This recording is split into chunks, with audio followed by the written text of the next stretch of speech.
Imagine the scene. It's the dead of winter.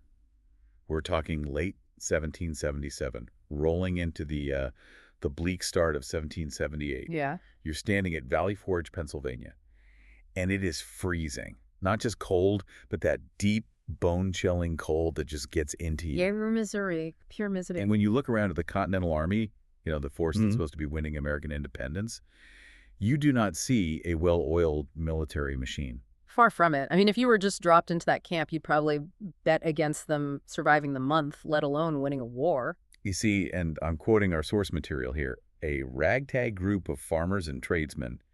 They're on the brink of total collapse. It's a mess. It really paints a stark picture, doesn't it? We tend to romanticize that period. We see the oil paintings of Washington crossing the Delaware, all stoic and invincible. Exactly. But the reality in the documents we're looking at today is just grim. We're talking poor training, no real discipline, and a lack of basic hygiene that was killing more men than the British were. It's a turnaround story waiting to happen. Mm-hmm. And that's what we are unpacking today. We have this incredible source in front of us. It's actually designed like a vintage document. Oh, I love the aesthetic, that old paper texture, the historical paintings. It's called The Leadership Blueprint, Instilling Standards and Discipline in a Changing Environment. And what's so great about it is that, on the surface, it's a history lesson, but it's really a manual for modern leadership. We're looking at how Baron Friedrich von Steuben took a failing organization and just overhauled its culture. He took a startup that was crashing and burning and turned it into a blue-chip competitor. That's it. So our mission for this deep dive is to take that historical transformation and, extract his leadership playbook. How does this apply if you're leading a sales team or a tech startup or just trying to get your department to hit its deadlines? Exactly. And it all centers on this one word that comes up again and again: discipline. Yeah. But I want to be clear right off the bat. People hear that word and they kind of recoil. We're not talking about punishment or yelling. The source defines it as consistency, accountability, and daily habits. I love that distinction. It's not about being a tyrant. It's about being reliable. So let's go back to the crisis at Valley Forge. Washington is in a bind. How bad was it really? It was a complete systemic failure. The source mentions a lack of uniform drills and no shared understanding of battlefield strategy. So imagine running a company where everyone has a different idea of what their job is. Total chaos. You have to remember, this was a collection of militias, guys from Virginia, Massachusetts, Pennsylvania. They all learned different drills.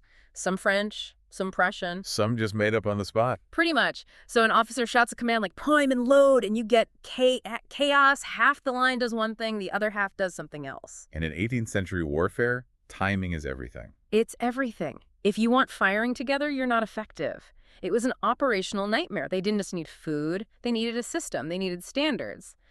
Enter Baron Friedrich von Steuben. The man of the hour. The source introduces him as bringing European military expertise and a no-nonsense approach. I just picture this guy showing up, looking at the mess, and just rolling up his sleeves. Yeah. But he was a bit of a character, wasn't he? Oh, absolutely. The text says he shows up in a grand sleigh wearing a silk coat and these huge medals. Looked like the ultimate European aristocrat. Okay. But here's the kicker. He didn't speak a word of English. Wow. So you're hired to fix the company, and you can't even talk to the employees. Right, but his objective was crystal clear. Instill discipline, enforce standards, unify the force. And this wasn't about looking good on a parade ground. This was about survival. So how did he do it? I mean, changing a culture is hard enough when people aren't literally starving in the snow. It's an incredible feat of change management, and the source outlines his method. The foundation of everything was the Blue Book. The famous Blue Book. This was the game changer. Before this, there was no standard. The Blue Book was the first standardized military training manual for the U.S. Army. So he created the company handbook. But that almost feels like it diminishes it. Most company handbooks just collect dust. You're right. This was more like the source code for the Army. And he stripped away all the complexity. European drills were full of, pomp and unnecessary movements. Von Steuben looked at the Americans and realized, we don't have time for that. He MVP'd the military manual, the minimum viable product. Exactly. He cut the fluff. But more importantly, he created a shared language. Clear expectations. Before the Blue Book, failure was ambiguous. After, everyone knew exactly what was expected. Okay, but writing a book is one thing.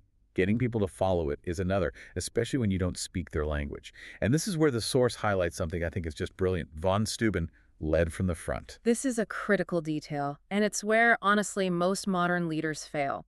He didn't just sit in a warm tent and issue orders. The text says he trained troops in the mud and snow.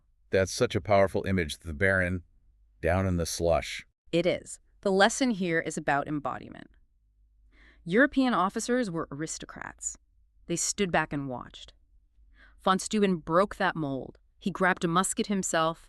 He physically moved soldiers into position.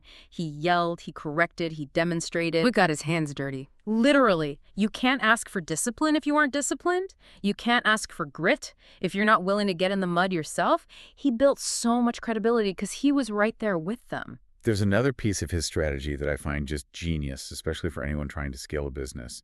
The train-the-trainer model. Yes. The multiplier effect. Von Steuben was one guy. He couldn't train thousands of soldiers. So what does he do? He creates a model company. So like a pilot crew.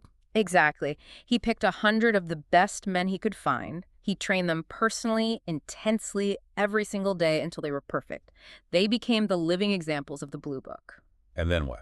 Then he sent them back to their original units to teach everyone else. That's so smart. Instead of trying to boil the ocean, you get one pot really hot and just let it radiate out. It's the only way to scale standards effectively. You create a center of excellence, and they become the apostles of the new way. The source also mentions that this training was all about building muscle memory. Right. The goal was to make battlefield maneuvers effortless, automatic. When the bullets start flying, or in a modern sense, when the market crashes, you don't have time to think. You have to fall back on your training. You're rewiring that fight-or-flight response. Precisely. Drill removes panic because the body knows what to do even when the brain is overwhelmed. Okay, so let's shift gears. From 1778 to today. What does this mean for the listener worried about Q3 targets, not bayonets?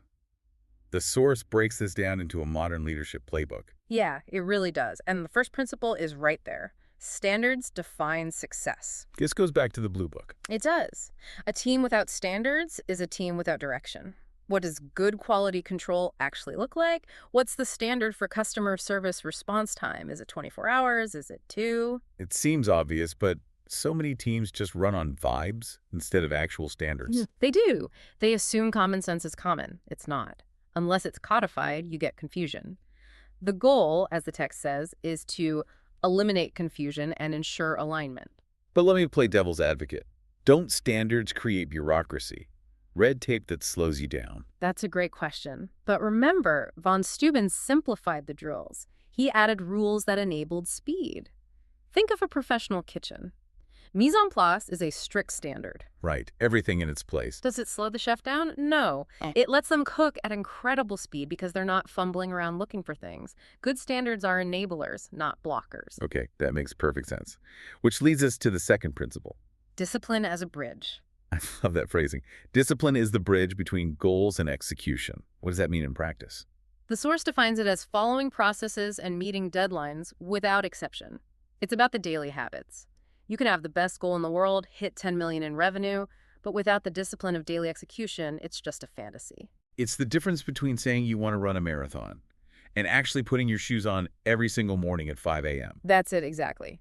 In business, it's the discipline of a daily stand-up meeting that starts on time. The discipline of logging every sales call. It's the boring stuff that makes the exciting stuff possible. And if you don't do the boring stuff, the forecast is wrong and the business fails. Exactly. Discipline creates predictability. And in business, predictability is power. The source brings up a third principle that I didn't expect to see in a military context from the 1700s, adaptability. This is crucial. This is where his genius really shines. He didn't just copy-paste the Prussian manual. He adapted European techniques to suit American troops. He understood they were different. They weren't serfs. They were free men, farmers, tradesmen. Exactly. The American soldier would ask, why? If von Steuben had just tried to enforce mindless obedience, it would have backfired. They might have mutinied. So what did he do? He explained why. We are doing this drill so you can reload faster and not get shot. He adapted the method to the people. And the insight there is huge. Rigid standards fail. Absolutely. Think about remote work. You can't manage a remote team the same way you manage an in-office team. The standard of excellence for the output remains high, but you have to adapt the method. You have to explain the why behind the standard. Okay, so we have the playbook. Standards, discipline, adaptability. Sounds great.